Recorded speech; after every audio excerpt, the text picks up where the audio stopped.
गणाधिपतये नमः। वक्रतुंड महाकाय सूर्यकोटि समप्रभा निर्विघ्नं कुरु मे देव सर्वकार्येषु सर्वदा। ఓం మహాగణాధిపతయే నమః. అందరూ కూడా గణపతి స్మరించుకోండి. ఓం నమః సూర్యాయ చంద్రాయ మంగళాయ బుధాయ చ గురు శుక్ర శని రాహవే కేతువే నమః. నవగ్రహాది దేవతభ్యో నమః. ఓం బ్రహ్మ విష్ణు మహేశ్వరాయ నమః. ఓం సరస్వతి లక్ష్మీ దుర్గాయే నమో నమః. ఓం అష్టదిక్పాలకాది దేవతభ్యో నమః. అగ్నే నమః యమాయ నమః ఋతే నమః వరుణాయ నమః వాయువే నమః కుబేరాయ నమః ఈశాన్యాయ నమః.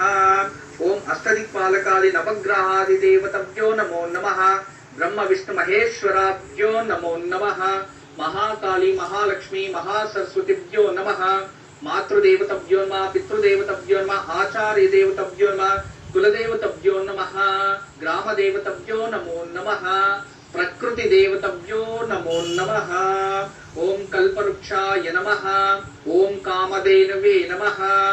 ఓం వేద బ్రాహ్మణభ్యో నమో నమః.